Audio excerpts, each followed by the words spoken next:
ഇവിടേക്ക് ഇറക്കി വിട്ടോ, അല്ലെങ്കിൽ പോലീസ് സ്റ്റേഷനിലോട്ട് നേരെ വണ്ടി വിട്ടോ. ഓ എന്റെ പൊന്നെ, അവനെ സമ്മതിക്കണം അല്ലേ? ആ വീഡിയോ ഒന്നുകൂടെ ഒന്ന് കണ്ടു നോക്കി. അവനെ കൈ എടുത്തിട്ട് അതുകൊണ്ട് അവൻ ആ ഡ്രസ്സിനകത്തോട്ട് കൈ കയറ്റുമോ കേട്ടോ. പക്ഷെ എന്റെ പൊന്ന്, ഇവന്റെയൊക്കെ ധൈര്യം ഒന്ന് ആലോചിച്ച് നോക്കിയേ.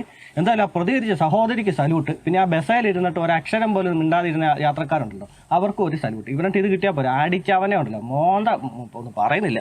പിന്നെ വേറെ കാര്യമുണ്ട്, ഇതിനകത്ത് 1-2 നെഗറ്റീവ് കമന്റ്സ് വന്നിട്ടുണ്ട്, അതും കൂടെ നമുക്കൊന്ന് വായിക്കാം.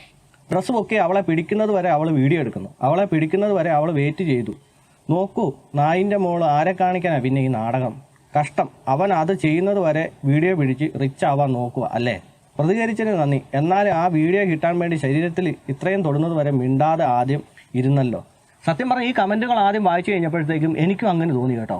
എന്തുകൊണ്ടായിരിക്കും ഈ പെണ്ണ് ഇങ്ങനെയെന്ന്? അതായത് അവൻ വന്നു ഇങ്ങനെ ഡ്രസ്സിനകത്തൂടെ കയറ്റുന്നോടം വരെ എങ്ങനെയാ വെയിറ്റ് ചെയ്യാനിട്ട് എങ്ങനെ തോന്നിയെന്നേ. അതായത് ആദ്യം വന്ന് ഇങ്ങനെ കൈ മുട്ടിയപ്പോൾ തന്നെ അങ്ങ് പ്രതികരിക്കാമായിരുന്നല്ലോ. പിന്നെ ഇത് അതുമല്ല, ഒരു മനുഷ്യൻ ആദ്യം തന്നെ ഫസ്റ്റിലേ വന്നിട്ട് എങ്ങനെ പെട്ടെന്ന് അങ്ങനെ ഡ്രസ്സിനകത്തോടെ കൈ ഇടുവോ? ഇങ്ങനെയൊക്കെ ഞാൻ ചിന്തിച്ചു. പതുക്കെ തോണ്ടി നോക്കി സഹകരിക്കുന്നുണ്ടെന്ന് മനസ്സിലായതിന് ശേഷം ആയിരിക്കുമല്ലോ ഇതുപോലെ ഡ്രസ്സിനുള്ളിലോട്ട് കൈ കയറ്റിയെന്നൊക്കെ ഞാനും വിചാരിച്ചു. അത് കഴിഞ്ഞ് പിന്നെ ഞാൻ അതിൻ്റെ മറുവശം ആലോചിച്ചത്, എല്ലാവർക്കും ആദ്യം അങ്ങനെ പ്രതികരിക്കാൻ പറ്റത്തില്ലോ. ചില ആൾക്കാർ ഇങ്ങനെ തൊട്ട് കഴിഞ്ഞാൽ ഉടനെ പേടിച്ചിട്ട് ചിലർ മിണ്ടാതിരിക്കും, ചിലർ കുറച്ച് കഴിയുമ്പോഴത്തേക്കും പ്രതികരിക്കും. പക്ഷേ പ്രതികരിച്ചാലും ഇല്ലെങ്കിലും ഒന്നാമതൊരു ചോദ്യമുണ്ട്, എന്തിനാണ് തൊട്ടടുത്തിരിക്കുന്ന ആൾക്കാരെ ഈ തോണ്ടി പിടിക്കാൻ വേണ്ടി പോകുന്നത്? ഇതിൻ്റെ ആവശ്യമുണ്ടോ? ഇത്രയ്ക്കും കഴ ആണോ? അതാ എൻ്റെ ആദ്യത്തെ ചോദ്യം. പിന്നെ പ്രതികരിക്കുന്ന കാര്യം പറഞ്ഞ പോലെ ഈ പെണ്ണ് വീഡിയോ എടുത്തതിനാണ് ഇവർ ഈ പറയുന്നത്.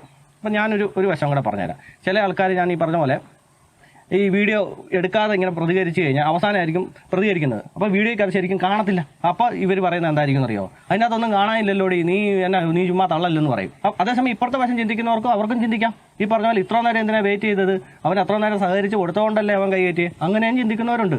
പക്ഷേ ഇവരുടെ ഉദ്ദേശം ചിലപ്പോൾ ഇങ്ങനെയായിരിക്കാം, അതായത് നാളെ എന്നെ കുറ്റം പറയാൻ പാടില്ല, അപ്പം നാളെ മറ്റുള്ളവർക്കും കൂടെ ഇത് ഒരു പാഠമാകട്ടെ എന്ന് വിചാരിച്ച് കുറച്ച് നേരം വെയിറ്റ് ചെയ്തതായിരിക്കാം. കുറച്ച് നേരം അനങ്ങാതിരുന്നു. ഇവൻ എവിടം വരെ പോകുമെന്ന് ഇങ്ങനെ നോക്കിയിരുന്ന് ക്യാമറ ഓൺ ചെയ്ത് കുറേ നേരം ഇങ്ങനെ വെച്ചുകൊണ്ടിരുന്നു. അതിനുശേഷം അവൻ പതുക്കെ ഒന്ന് തോണ്ടി, പക്ഷേ വീഡിയോ കറക്റ്റ് കിട്ടിയില്ല. പിന്നെ വെയിറ്റ് ചെയ്തിരുന്നു.